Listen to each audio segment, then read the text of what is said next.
Let's get into the Chiro Corner. What you put up for us? We have a condition that we're talking about known as costochondritis. Yep. Often mistaken with heart attack sometimes because of the pain in the chest. Yeah. Tell us what the word costochondritis means. So it's inflammation of the cartilage, and it's basically where those bones come in and attach to the sternum. You have cartilage in between there. Sometimes they get too inflamed. It could be done by, repetitive forces, coughing, laughing very hard for a long period of time. Really comes about when you get like chronic illnesses that cause a heavy cough for a while. For sure. Man, it could be, you could just get smacked in the chest. Like a respiratory tract infection, stuff of that nature. Those get really inflamed, and it's a bad chest pain. And sometimes you'll feel it go straight through to the back.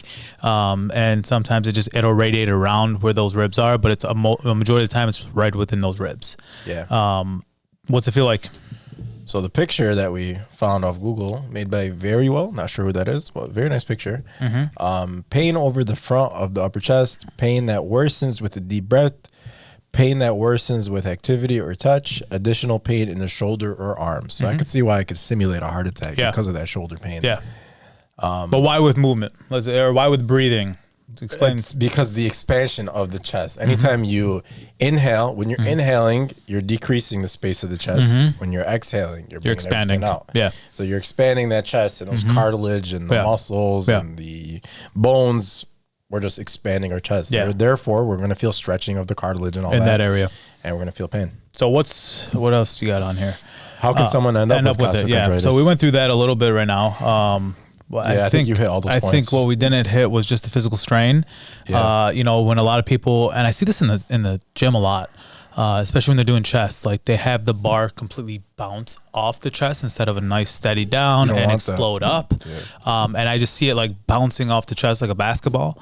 It looks like costochondritis is about to start, like especially if they do that repetitively.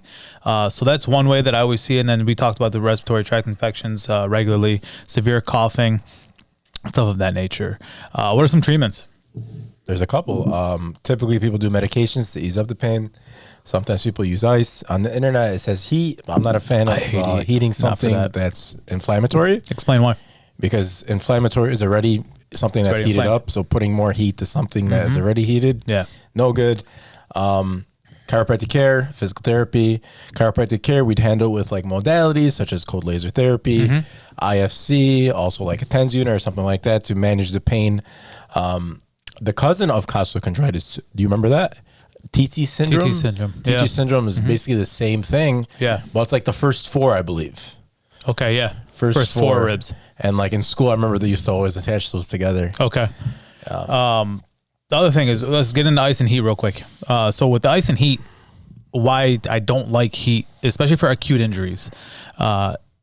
When you get injured, your body is an amazing thing that tries to self-heal. So what does it do to that area that's now injured? It throws inflammatory response there. That's your first line of defense.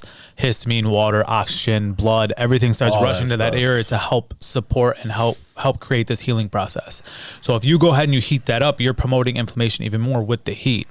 You want to ice it down just so the inflammation doesn't run rampant. So if you have a costochondritis, which is just inflammation of the cartilage in between the ribs, then why would you heat it up more and inflame it more? You would want to ice it down is the biggest thing there. So yeah, there's a lot of other treatments like you said, and we have helped with this, but a lot of times, man, it's just time. It's really time. And then the biggest question that I always ask is why? Like if you had a major upper respiratory infection and this happened, okay, give it time, it'll go down. But if this just happened from repetitive stress, sometimes you could have an anterior rib head sort of dislodged, right? And where it's not sitting in that hole correctly or in that groove correctly to keep that bone where it's supposed to be. So that's where with every breath, it's like that rib is just grinding right up against where that groove should be. And so it's just like sometimes chiropractically, we have to sort of just make sure those ribs are placed correctly.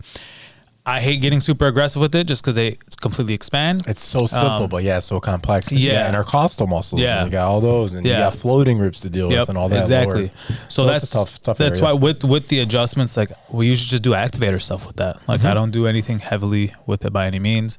So it's good treatment. We've had a lot of success with it, and a lot of times it's time. Time will help get rid of it and know what to do at home.